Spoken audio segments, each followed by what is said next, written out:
Olá, está no ar mais um ProPaz Enem Digital e eu começo o programa de hoje com uma pergunta a você de casa que está nos assistindo. Quer garantir uma vaga na universidade?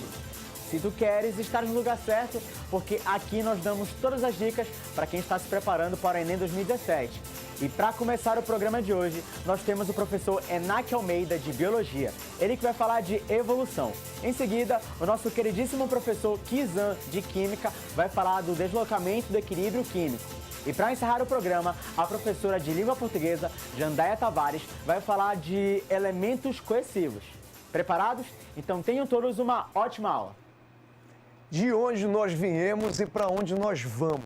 Com certeza já te perguntaste isso várias vezes. Eu me chamo Enaque Almeida e vou te falar sobre biologia e evolução. Escolhi esse tema porque ele é de grande recorrência no vestibular, no Enem. Então, fica ligado. Vamos começar. Vamos lá. Primeira coisa interessante é assim, quando se fala sobre evolução, você tem que entender que essa discussão começa no século XIX. E há dois nomes de pessoas que se destacam nessa discussão. São o professor Lamarck e o professor Charles Darwin. Eles vão dizer o seguinte, que o ambiente tem uma influência sobre o indivíduo. Isso é o que há em comum entre Lamarck e Darwin. Mas para você entender essa construção e como isso cai na prova de Enem, a gente precisa trabalhar um pouquinho mais de informação. Vem comigo. Olha só para cá. Primeiro que Jean-Baptiste Lamarck, reparem bem, ele publica seu livro mais importante em 1809. Nós estamos no século XIX, tá? O livro se chama A Filosofia Zoológica. E o que Lamarck traz de espetacular para a gente nesse momento? Lamarck diz que o ambiente influencia o indivíduo. Você acredita que até o século XIX ninguém tinha chegado a essa interpretação? Agora, olha que legal. Lamarck diz que o meio modifica o indivíduo. Segundo a ideia de Lamarck, tudo que eu sou é resultado do meio onde eu vivo. Vamos pensar nisso? Imaginem as girafas. Segundo Lamarck, quando as girafas surgiram, elas tinham um pescoço curto. Só que para alcançar o alimento e ficava mais alto, elas tinham que esticar os pescoços. Com isso, aconteceu, de tanto esticar o pescoço da girafa aumentou. Percebe que para Lamarck o meio modifica o indivíduo. Olha outro exemplo. Segundo Lamarck, o gafanhoto é verde porque ele desenvolve na grama verde. Se o gafanhoto estivesse na neve branca, o gafanhoto também seria branco. Agora, claro, Lamarck se apoiava em duas leis que a gente tem que lembrar. Vem cá comigo. A primeira era a lei do uso e desuso. Segundo Lamarck, todo órgão do meu corpo que eu usasse mais iria hipertrofiar, iria aumentar de tamanho. E todo órgão que eu usasse menos iria atrofiar, iria reduzir. Tem uma história que eu acho que ilustra de maneira muito didática isso. Quer ver? É o caso que acontece com o pato. Olha isso. Segundo Lamarck, o pato vivia na terra e por isso não havia membrana entre seus dedos. O que aconteceu? O pato ficou sem alimento disponível no ambiente dele e passou para um novo ambiente, que era dentro d'água. Só que dentro d'água, o pato precisava de nadadeiras para poder nadar. O que aconteceu então? Foram desenvolvendo prega entre os dedos dos patos, até que apareceu aquela membrana que caracteriza a nadadeira de um pato. O Lamarck acredita então que o pato só tem nadadeira porque ele saiu do meio terrestre para o meio aquático. Você percebe isso? Guarda essa informação para mim. O meio modifica o indivíduo. Isso é lamarquismo. Mas tem mais ainda, vem cá. Lamarck também defendia a lei da transmissão dos caracteres adquiridos. O que é isso? O Lamarck achava que tudo que eu desenvolvesse pelo uso ou tudo que eu perdesse pelo desuso, eu iria transferir para os meus descendentes, para os meus filhos. Isso é um absurdo hoje, mas naquele período era aceitável. Sabe o que é um absurdo hoje? Porque nós sabemos que o que eu vou transferir para os meus filhos não são características adquiridas, e sim características genéticas. Mas, filho, no século XIX, em 1809, a genética nem existe. Então, Lamarck, por não conhecer genética, não usou genética na sua teoria. Fica atento nisso. Então, reparem bem. Lamarck defendia, então, a lei do uso e desuso e a lei da transmissão dos caracteres adquiridos. Mas tem mais. Na prova de vocês, no item do Enem, de repente nos distratores ele coloca outras informações. Então vamos aprofundar um pouquinho mais. Seria assim, ó, vem cá. Lamarck defendeu então que adaptação é transformação. Eu me adapto quando eu me transformo, ok? Segundo ponto, Lamarck acreditava que evolução é um caminho para a perfeição. Olha que coisa interessante, o Lamarck achava que eu estou evoluindo quando eu estou aperfeiçoando. Daqui a pouco eu vou te mostrar que essa ideia não é aceita mais, não é aceita. Terceiro ponto, Lamarck defendia a geração espontânea. Tu que estás estudando sabes que a geração espontânea é aquela que diz que a matéria bruta pode dar origem a um ser vivo. Lamarck defendia isso. Até porque no século XIX existia pouca construção contrária a essa ideia. Não é isso? Outra coisa. Para Lamarck não existem extinções de espécies. Isso é muito curioso. Sabe o que Lamarck fala? Lamarck diz que uma espécie não desaparece. A espécie que existia antes se transformou nas espécies que nós temos hoje. Tá claro isso, filho? Então fecha comigo. Lamarck acredita que o meio modifica o indivíduo. Agora, é claro, essa ideia precisava de subsídio para se manter. Sabe qual foi a grande falha de Lamarck, filho? É que o Lamarck não encontrou apoio nos fósseis. Já que o Lamarck disse que a girafa, o pescoço estava aumentando de tamanho, cadê os fósseis de girafa com pescoço pequeno? Cadê o fóssil de girafa com pescoço médio? Cadê o fóssil de girafa com pescoço grande? Então, essa sequência nos fósseis, Lamarck não tinha. E com isso ele não tinha base suficiente para a sua teoria. E aí aparece Charles Darwin. Agora vem cá comigo. Olha só para cá. Esses dois autores aqui são demais importantes para qualquer prova. Imagina para Enem. Esse aqui é Charles Darwin e esse aqui é Alfred Wallace. Olha que legal isso, hein? O Darwin e o professor Wallace chegaram à mesma teoria fazendo um trabalho distante, paralelo. Eles trabalharam separadamente, mas chegaram a uma mesma descoberta. Por isso que hoje, de maneira respeitosa, a gente chama a teoria de Darwin-Wallace. E aí a teoria é assim, vem cá comigo. O nome do professor é Charles Darwin, olha só. Ele nasceu, observa lá, ele publicou a obra dele em 1859, chamada A Origem das Espécies. E nesse momento, atenção agora, nesse momento, que Darwin publica A Origem das Espécies, e deixa uma coisa muito clara. Darwin diz, o meio não modifica o indivíduo. Sabe o que Darwin diz? O meio apenas vai selecionar quem nasceu com característica que os torna mais apto. Gente, isso é muito interessante. Vamos voltar, por exemplo, da girafa? Olha que legal.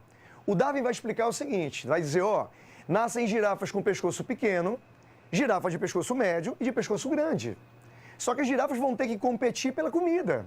As girafas que têm pescoço grande levam vantagem, porque alcançam os frutos, as folhas mais altas.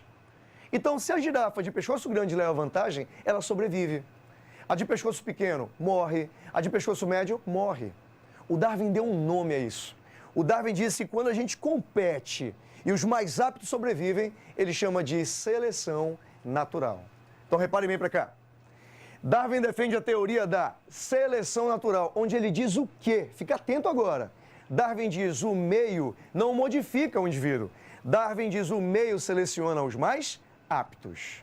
Mas vem cá comigo, tem mais ainda. Olha só para cá.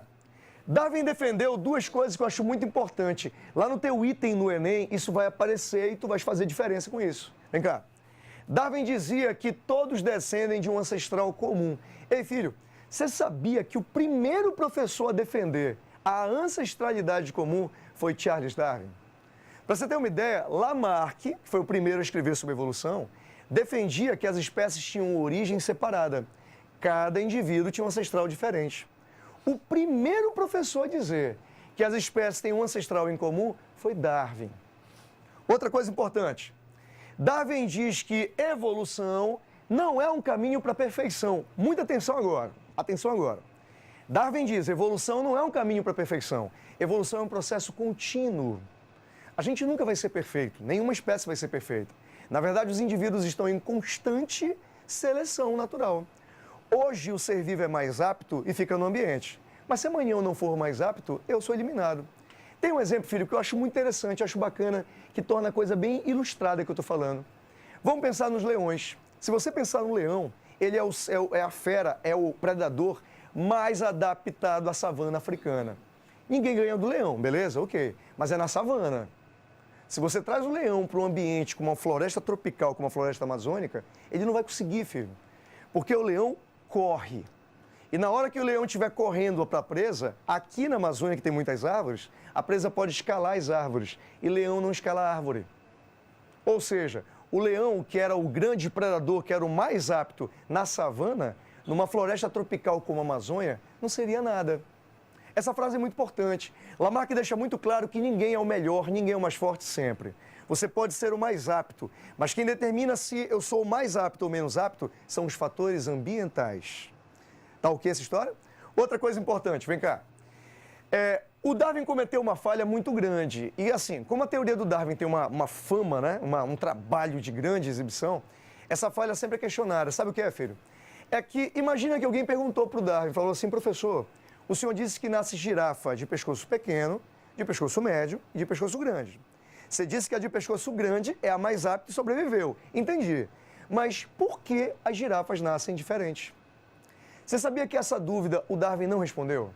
O Darwin nunca soube explicar o motivo da variabilidade genética. Atenção, filho. O Darwin percebeu a variabilidade nas espécies, mas nunca soube dizer a origem. E sabe por que isso? Porque Darwin não conhecia genética. É muito importante que você entenda o contexto histórico. Olha quando ele publicou o livro, filho.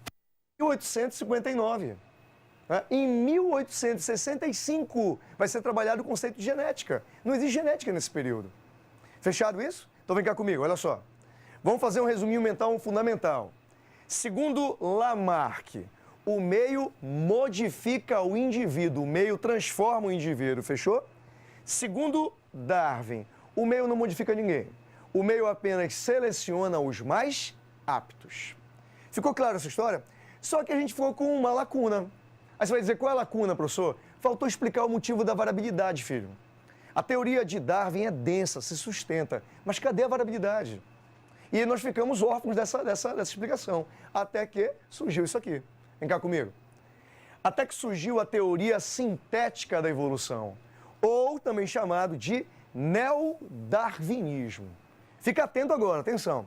Sabe o que chama teoria sintética da evolução? Por uma coisa simples. Eles fizeram uma síntese, eles juntaram. Quando foi criada, quando foi proposta a teoria sintética, eu já tinha genética, eu tinha citologia, eu tinha citogenética, eu tinha estudo cromossômico. Com tudo isso eu juntei e criei, sabe o quê? A explicação da variabilidade. Então vem cá comigo, olha só. Os neodarwinistas, como eles são chamados, eles vão defender 3 pontos fundamentais. Fica ligado agora que, olha a questão.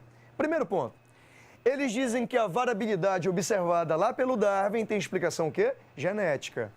O que torna eu diferente de você são os genes que se manifestam em mim e em você. O gene que nós apresentamos. Tem mais. Segundo ponto, ele fala que eu posso reunir os genes de uma população. O nome disso é conjunto gênico. Se eu pegar os genes dentro de uma população, conjunto gênico. Fechamos isso? E tem mais. Segundo eles, existem os fatores evolutivos que agem sobre o conjunto gênico. Vamos lá? São 5. Fixa comigo, vem cá. Os 5 fatores evolutivos para os neodarwinistas. Vamos lá. Primeiro seria a mutação, porque a mutação gera novos genes. A mutação modifica genes. O segundo seria a recombinação gênica. Olha agora.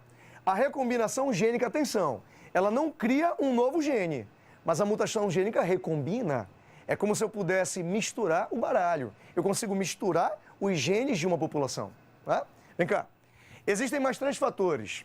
A deriva genética, a seleção natural e as migrações. Eu queria chamar a atenção de vocês para esses 2 aqui, ó. Atenção agora, filho. É que a seleção natural, segundo Darwin, vamos repassar? Na seleção natural é quando acontece uma catástrofe, alguma competição e só o mais apto sobrevive. Fecharam? Sabe o que é deriva genética, filho? Olha bem esse termo aqui. Deriva genética. Sabe o que é isso? É quando acontece algum problema ambiental, mas quem sobrevive não é o mais apto, e sim o sortudo. Ele sobreviveu por acaso. Vamos pegar uma outra situação, ficar didático? Vamos lá. Imagina que nós temos uma floresta ampla, aconteceu um incêndio. E o que aconteceu? O incêndio matou quase todas as plantas. Só que tinha um grupo de planta que estava próximo de um lago. E por acaso, por sorte, por estar no lugar certo, não morreram. Essas plantas sobreviveram por acaso, não porque eram mais aptas. Essa situação é chamada de deriva genética. Tá clara essa história? Então vamos lá? Para a gente fazer um fechamento aqui, vamos dar uma repassada. Vamos lá. Resumo mental. Lamarck acredita que o meio modifica o indivíduo. Darwin diz o meio seleciona os mais aptos. Os mais aptos. Só que Darwin não explica a variabilidade genética. Quem explica por que nós somos diferentes, por que temos variabilidade genética é o neodarwinismo. Bom, eu sou professor, então vou te contar um exemplo comigo. Imagina, filho, que eu vou contar o seguinte. Imagina que eu faltei uma aula, estava com muita dor de garganta, eu chego na sala e falo assim, gente, desculpa, eu faltei porque tive uma infecção na minha garganta. Sabe o que foi? Eu usei tanto antibiótico que as bactérias da minha garganta se tornaram mais resistentes. Eu estou usando qual teoria? Lamarck. Mas se eu disser assim, gente, desculpa, tive que faltar, sabe por quê? É que eu usei tanto antibiótico ao longo da minha vida que eu acabei selecionando as bactérias mais resistentes. Eliminei as menos aptas e mantive as mais fortes. Isso é Darwin. Mas atenção agora, se eu disser turma, eu usei tanto antibiótico que eu eliminei as bactérias menos aptas. Mas as bactérias mutantes e mais aptas sobreviveram. Aí eu estou falando neodarwinismo, porque eu dei a explicação da variabilidade genética. Eu acho que ficou bem claro para todo mundo a importância desse tema. Beijo no coração. Oi, meu jovem, tudo bem? Estamos aqui para fazer uma caminhada pela química. Vamos tentar tocar em alguns pontos importantes que são cruciais na prova do Enem. Entre esses pontos, lembre-se sempre das propriedades físicas de compostos iônicos, que são compostos sólidos, que apresentam elevado ponto de fusão e ebulição, certo? E são bons condutores de calor e eletricidade. Esse é um ponto importante. Sempre aparece uma questão sobre propriedades físicas de compostos iônicos.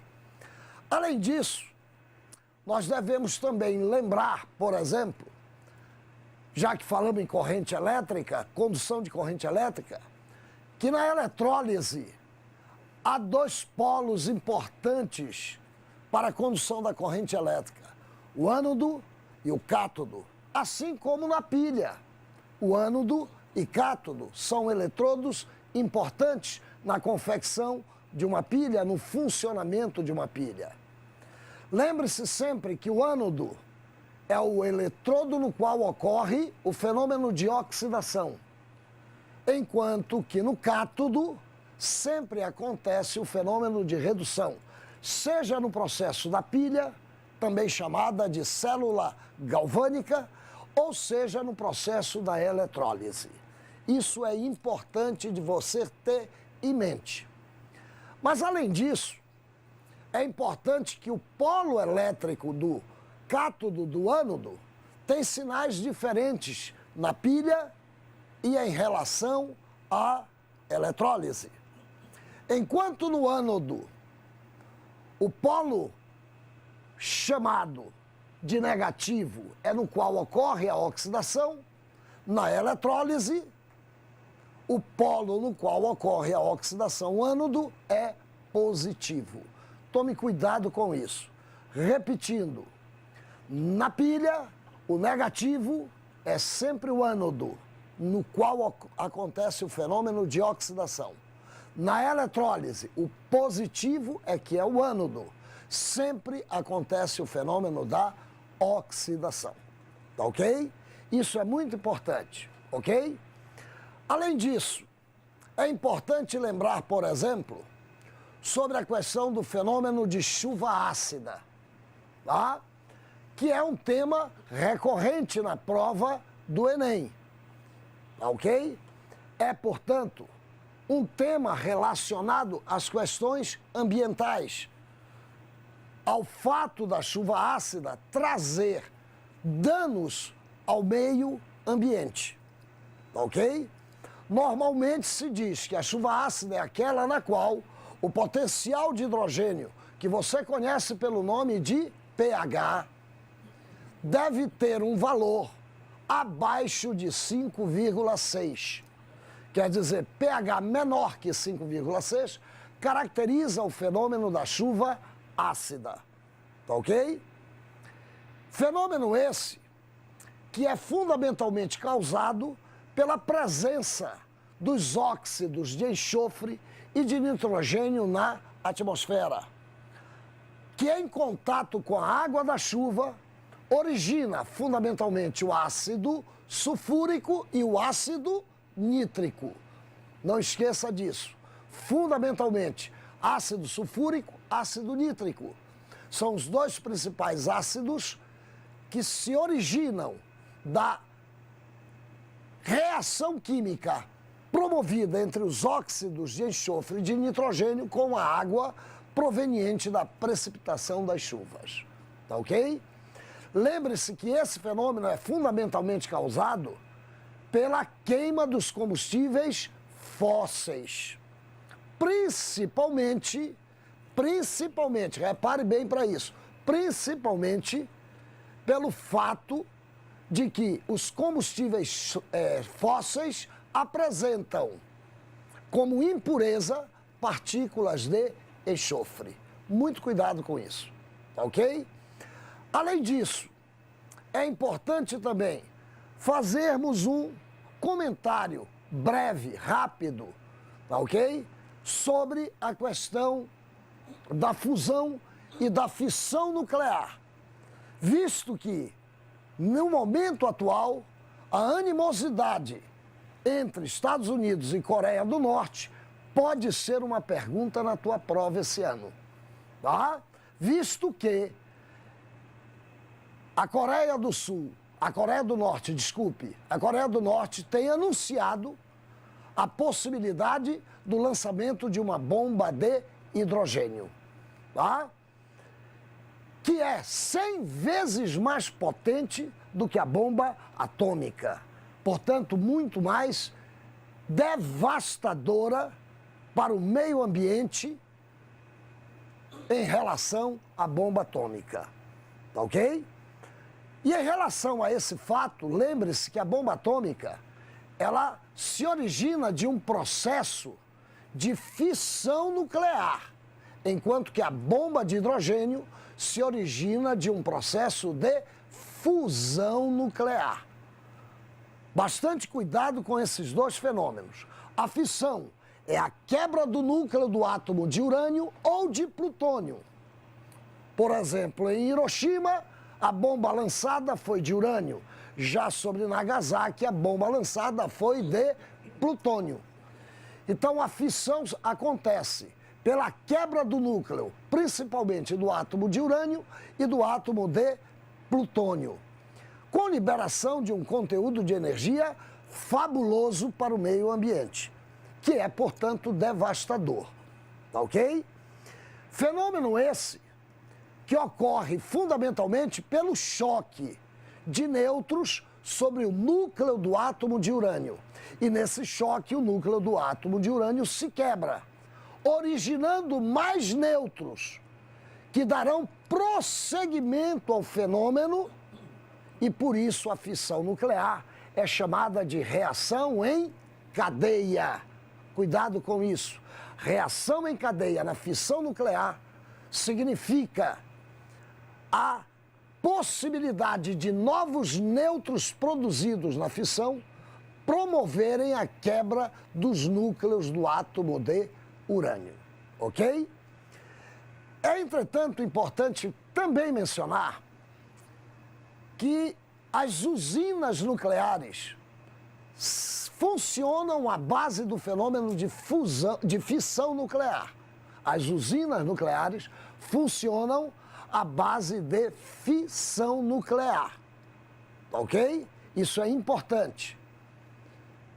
Acontece que na usina nuclear, o choque do nêutron sobre o núcleo do átomo de urânio é controlado por barras principalmente de metais. a velocidade do choque, a velocidade com que o nêutron se choca ao núcleo de um átomo de urânio é controlada nos reatores das usinas nucleares. E em função disso, tá? Em função disso, a gente pode afirmar que uma usina nuclear nada mais é do que uma bomba atômica sob controle. Ok? Entretanto, libera a quantidade de energia suficientemente alta. Energia essa que é aproveitada para a produção de energia elétrica, tá? Normalmente essas usinas são instaladas em países que têm dificuldade, por exemplo, da construção de uma usina hidroelétrica. Em países que têm rios pouco caudalosos. E em função disso eles aproveitam o uso da energia atômica para a produção de energia elétrica. Isso é muito importante você ter em mente. Além disso, é importante também saber, tá, que a fissão nuclear ela é devastadora para o meio ambiente. Tá? Exatamente porque se o funcionamento da usina acontece por um fenômeno de fissão, haverá então a possibilidade de um acidente nuclear, como aconteceu em Chernobyl, tá ok? Como aconteceu recentemente no Japão, tá ok?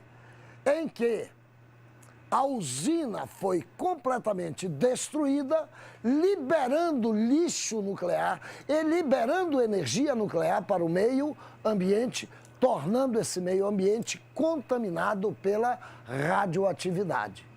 Entendeu?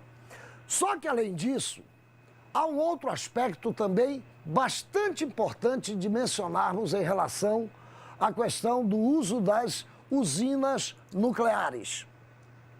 Como a usina nuclear libera uma quantidade elevada de energia, ela entra em aquecimento e, portanto, ela precisa ser refrigerada. Por isso, normalmente, as usinas são construídas próximos ao mar para captar a água do mar, refrigerar a usina e essa água ser devolvida novamente ao mar. Só que ela é devolvida aquecida. E como ela é devolvida aquecida, haverá um choque térmico, fazendo com que haja evaporação do oxigênio dissolvido na água do mar. Com isso, a demanda de oxigênio, a demanda bioquímica de oxigênio na água do mar diminui. Ok? Diminuindo, isso leva à possibilidade de morte de seres aquáticos, causando, portanto, um fabuloso efeito, impacto ambiental gravíssimo no meio ambiente. Tá ok? Então, bastante cuidado com isso. Já em relação à fusão nuclear, nós devemos dizer que é o mesmo fenômeno que acontece no centro do Sol. Toda a energia solar que chega até nós é proveniente do fenômeno de fusão nuclear, tá?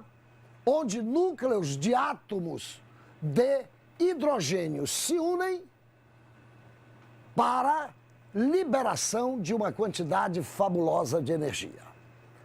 Além disso, devemos lembrar da questão do deslocamento do equilíbrio, que é um aspecto bastante importante, principalmente a questão do deslocamento do equilíbrio em relação ao sangue, que é uma solução tampão. Observe na tela que a questão do pH do sangue, ele entra numa faixa normal de 7,35 a 7,45. Se, entretanto, esse pH diminuir e ficar abaixo de 7,35, o indivíduo entra num processo de acidose. E dependendo da gravidade dessa acidose, ele pode ir a óbito.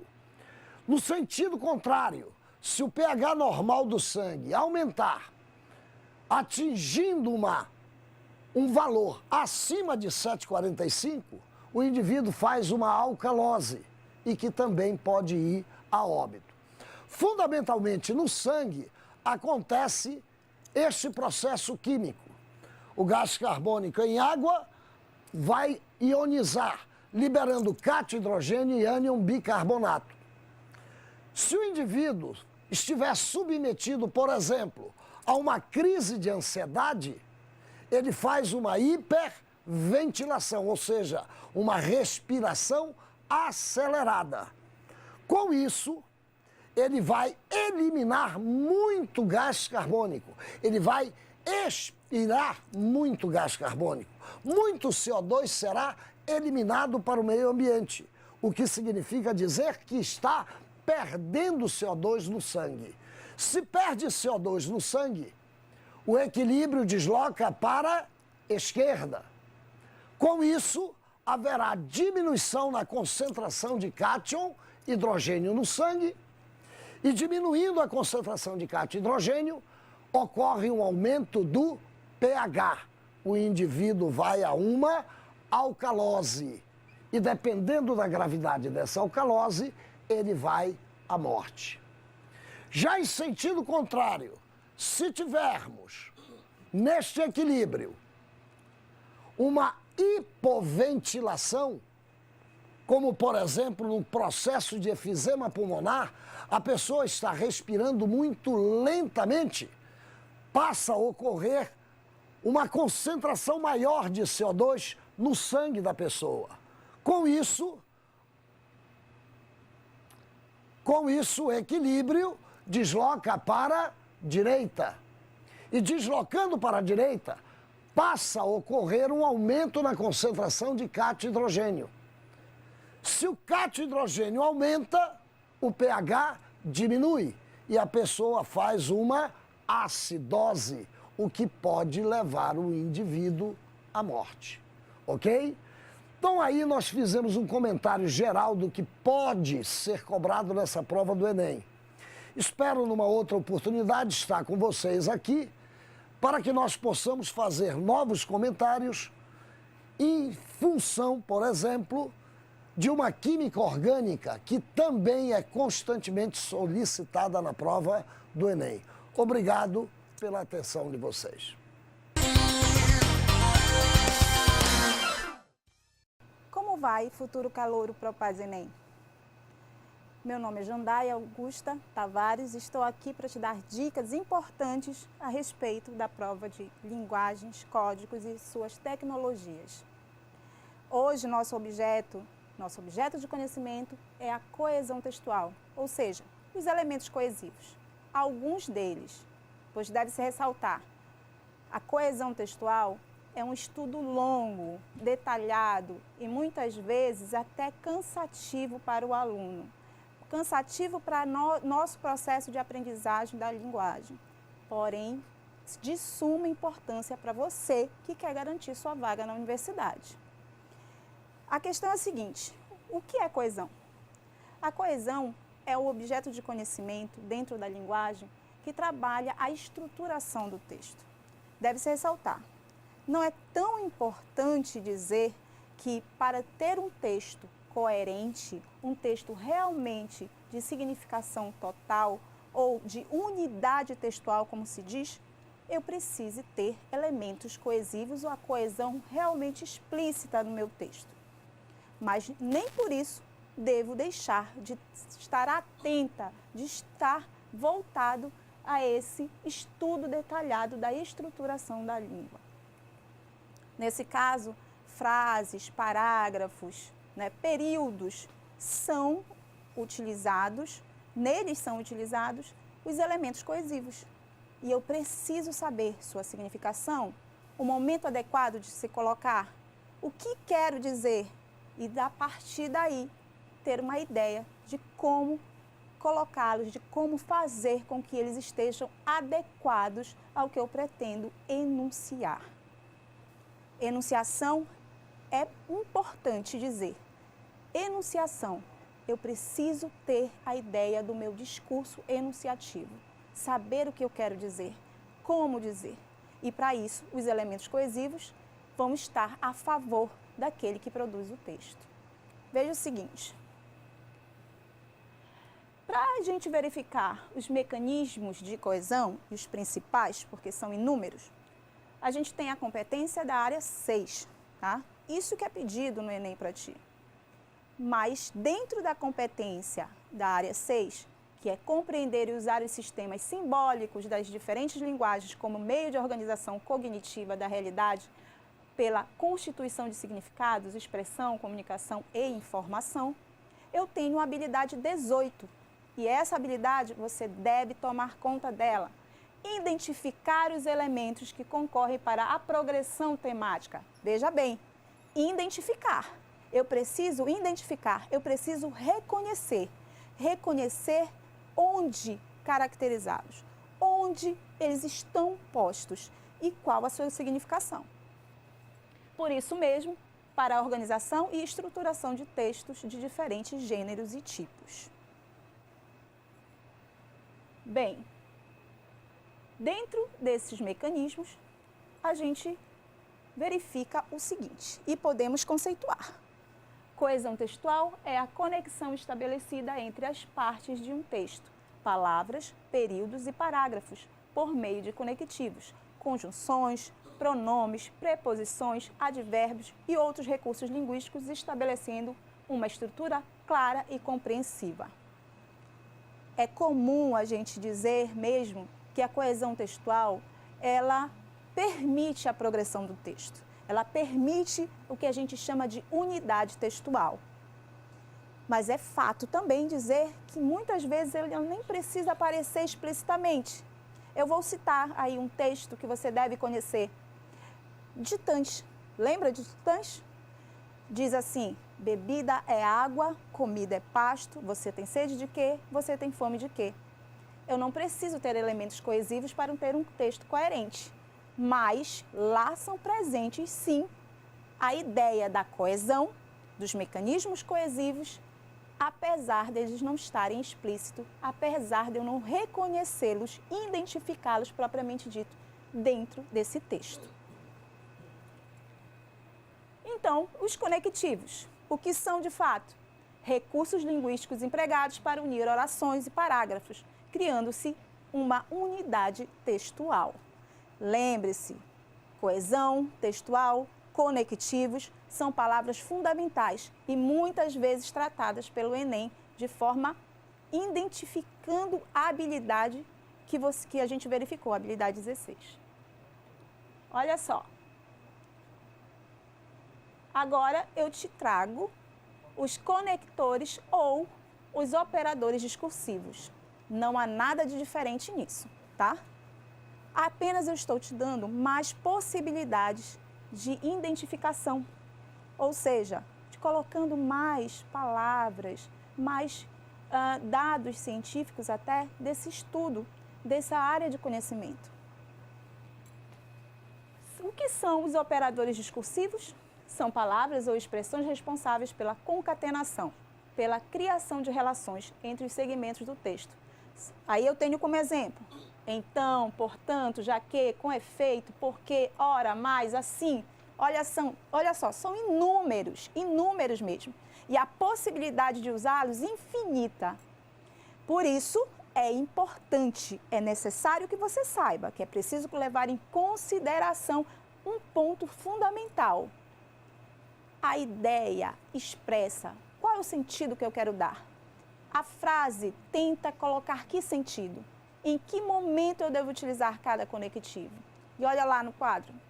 É preciso levar em conta que cada um desses conectores, além de ligar as partes, estabelece certa relação semântica.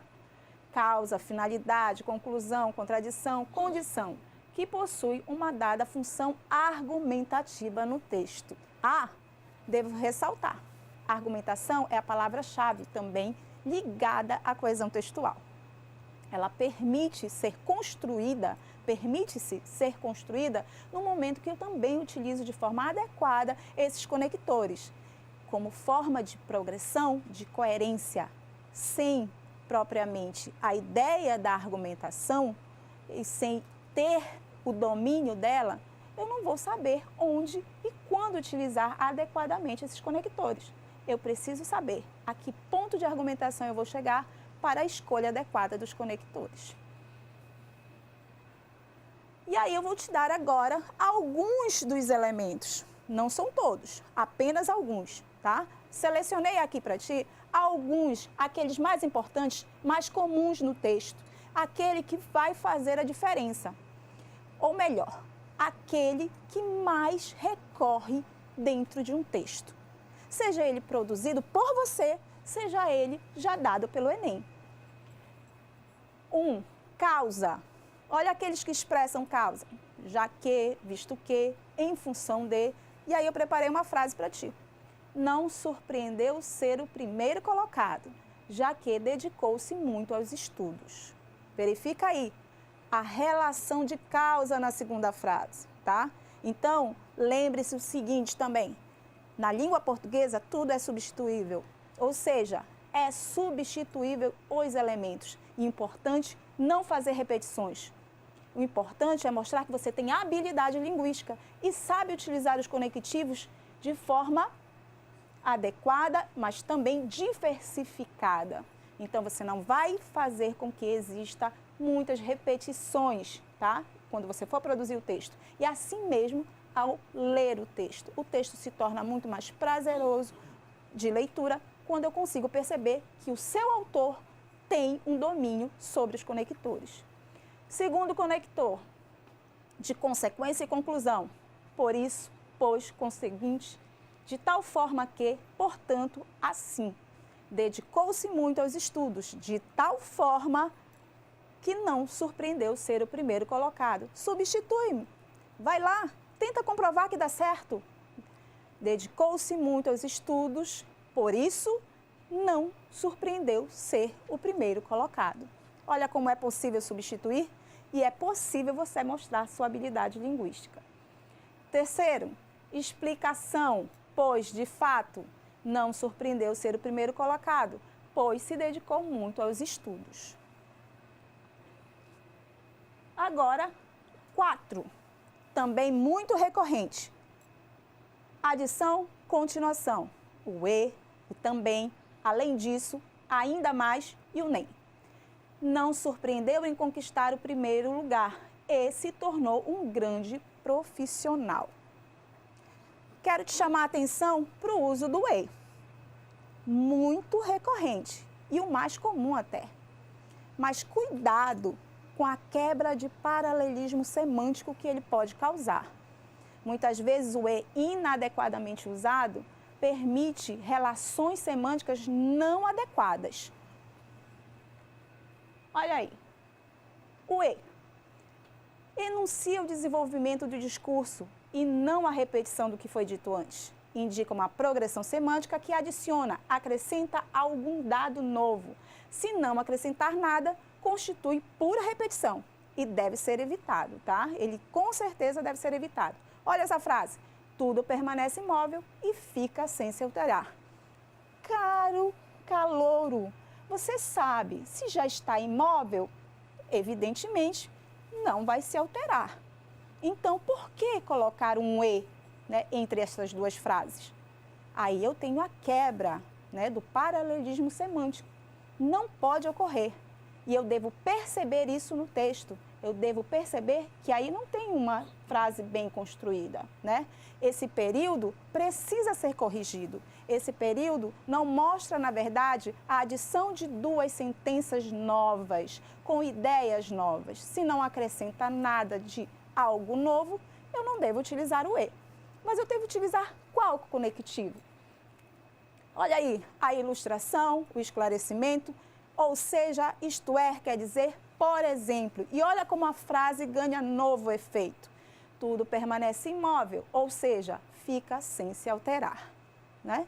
E aí a gente consegue perceber que a adequação no uso dos conectivos muda a frase, permite ela ser mais esclarecida. E isso permite dizer que eu tenho uma habilidade linguística, que eu consigo, na verdade, expressar adequadamente o sentido da frase.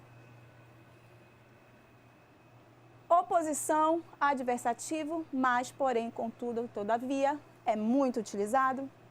Dedicou-se pouco tempo aos estudos, porém, surpreendeu ao ser o primeiro colocado. Vamos substituir? vale aqui também. Porém, mas, contudo, todavia, surpreendeu ao ser o primeiro colocado. Veja a quebra de expectativa que existe nesse período. Eu quebro a expectativa. Logo, se ele dedicou pouco tempo, esse candidato não deveria nem mesmo passar, mas ele passou logo em primeiro lugar. Sendo assim, quebrou-se a expectativa. Não há, propriamente, a ideia de uma relação de igualdade com a primeira frase, né? A expectativa de reação é outra.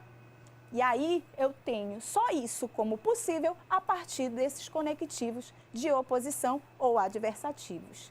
A concessão, contraste, que é o sétimo que eu te dou, ele, na verdade, vai indicar também essa oposição, porém com uma quebra de expectativa, eu diria, menor. Como assim, Jandaia? Como é que pode? Vou te dizer o seguinte, a concessão, gente, ela é uma oposição. Porém, é como se fosse uma regra em que não foi propriamente esquecida, foi quebrada, mas não esquecida. Como? Como assim? Fato, vou te dar o exemplo. Todos estavam na festa de branco, era Réveillon, embora o DJ estivesse de preto. Nesse caso, existe a quebra da regra do Réveillon ser comemorado de branco? Não, mas o DJ fez a concessão e tornou a festa diferente por estar de preto. Então, a regra existe, mas ela é quebrada, é concedido isto naquele momento a partir do conectivo. Bem, aí eu vou te dar uma questãozinha de Enem para te mostrar o seguinte, os conectivos, eles estão presentes e são recorrentes dentro das questões do Enem. E você deve estar atento a isso. Para te falar a verdade, o Enem trabalha com a coesão textual sempre. Entre os 5 objetos de conhecimento mais trabalhados pelo Enem, a coesão textual é o terceiro. Ou seja, os elementos coesivos e as possibilidades de progredir no texto é o que eu diria que é um tema mais, o objeto mais recorrente dentro dessa prova de linguagem. Então, a gente precisa ter uma atenção maior, tá? Olha aí, foi questão de Enem. O senso comum é que só os seres humanos são capazes de rir. Isso não é verdade? Não. O riso básico, o da brincadeira, da diversão, da expressão física do riso, do movimento da face e da vocalização. Nós compartilhamos com diversos animais.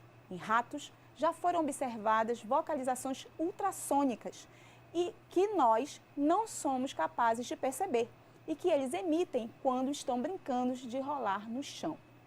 Acontecendo de o cientista provocar um dano em um local específico no cérebro, o rato deixa de fazer essa vocalização e a brincadeira vira briga séria.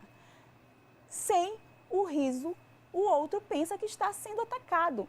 O que nos diferencia dos animais é que não temos apenas esse mecanismo básico, temos um outro mais evoluído. Os animais têm um senso de brincadeira como nós, mas não têm o senso de humor. O córtex, a parte superficial do cérebro deles, não é tão evoluído como o nosso. Temos mecanismos corticais que nos permitem, por exemplo, interpretar uma piada. Aí, o Enem te prepara esse comando, né, para que você possa ter ideia do que é a coesão. A coesão é responsável por estabelecer relações entre partes do texto, e isso todos nós sabemos. Analisando o trecho acontecendo de o cientista provocar um dano em um local específico no cérebro, verifica-se que ele estabelece com a oração seguinte uma relação de finalidade, porque os danos causados ao cérebro têm por finalidade provocar a falta de vocalização dos ratos. B. Oposição, visto que o dano causado em local específico no cérebro é contrário à vocalização. Condição, pois é preciso que se tenha lesão específica no cérebro para que não haja vocalização dos ratos.